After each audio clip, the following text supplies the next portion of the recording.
When you think about a country's budget, you usually think of numbers, taxes, spending. But what if it was something more? What if it was actually a roadmap for becoming a global economic powerhouse? Well, that's exactly what we're going to unpack today with India's 2026 union budget. It's all about this big, ambitious vision they're calling Viksit Bharat. So, let's get one thing straight right away. This is not your average budget. The whole idea here is that it's a blueprint. It's a detailed game plan to really shake up and transform some of the most important parts of the Indian economy, to lay the groundwork for growth for years, even decades to come. Okay, so that's a massive goal, right? The big question is, how are they actually planning to pull this off? Well, the budget lays out a pretty clear strategy, and we're about to dive into the most important pieces of the puzzle. All right, so the absolute foundation of this whole thing, it's a massive, massive investment in the country's core infrastructure. We're talking roads, railways, power grids, the real nuts and bolts that make a modern economy run. And look, this stuff really matters because it's not just abstract. It's about faster travel, power that doesn't go out, and an economy that's efficient enough to create more and better jobs for everyone. And the headline number here is wow. It's 12.2 lakh crore rupees. Just to give you an idea of how big that is, we're talking about more than $1.5 trillion US dollars. I mean, a capital expenditure of that size, it just screams ambition on a whole new level. Now, what's really interesting here is the trend. This isn't just a one-time splash of cash. Nope. This number is actually up 9% from the year before, which shows this is a consistent, long-term strategy. The big idea is that when the government spends this kind of money, it encourages private companies to invest too.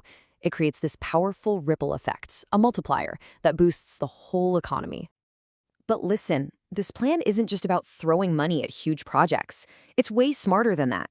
It's also about making some really strategic bets on the specific industries and businesses that are going to be the engines of growth for the future.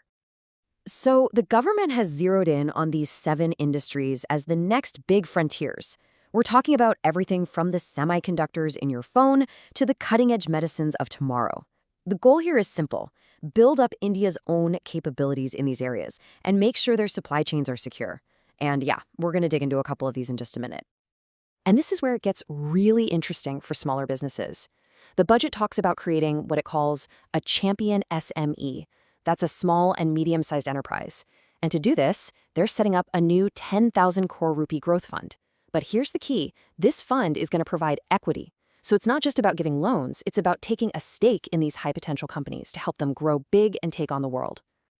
Okay, so to really see how this all works in the real world, let's look at our first big example, the biopharma sector. This is a perfect case study of how India is trying to climb the ladder, to move from just being a big player to being a high-value player in one of its most critical industries. For a long, long time, India's been called the pharmacy of the world, right? And for good reason. It's been an absolute powerhouse at making huge amounts of affordable, generic medicines for everyone. It's a super important job, but it's a game of volume, of scale. But the new vision?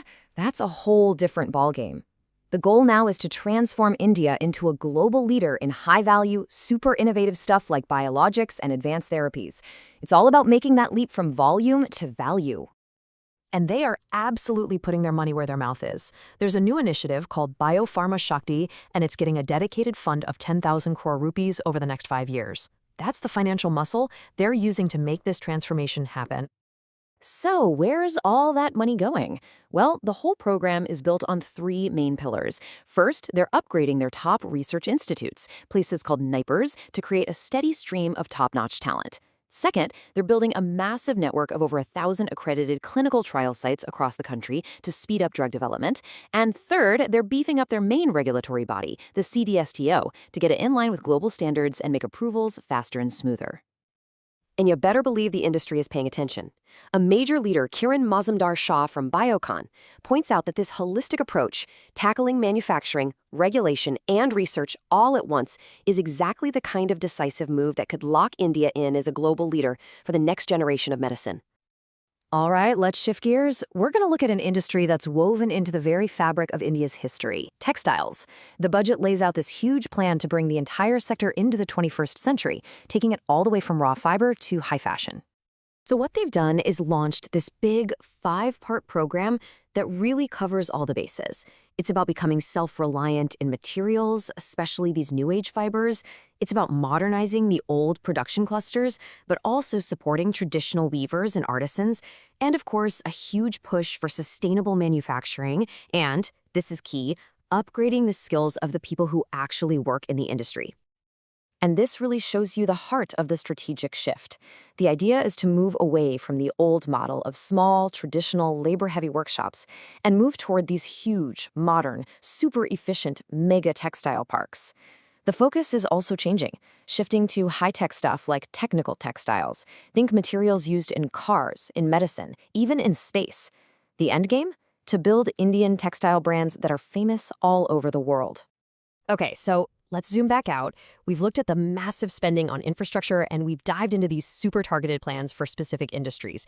But what's the big idea? What does it all really mean when you put it all together? So when you boil it all down, the spending, the focus on these key sectors, the push for champion SMEs, what is the one single goal that's driving all of this? And really, it comes down to this. The core vision is to build a self-reliant India.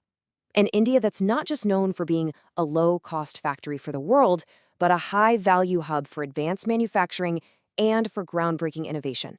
One that's a major player in the global economy, but playing by its own rules. So the blueprint is there, and it is incredibly ambitious. But a plan is one thing, and execution is another. The huge question hanging over all of this is, can they actually turn this blueprint into a reality? I guess only time will tell if this is the moment we look back on as when India truly cemented its place as a global economic superpower. Thanks for tuning in.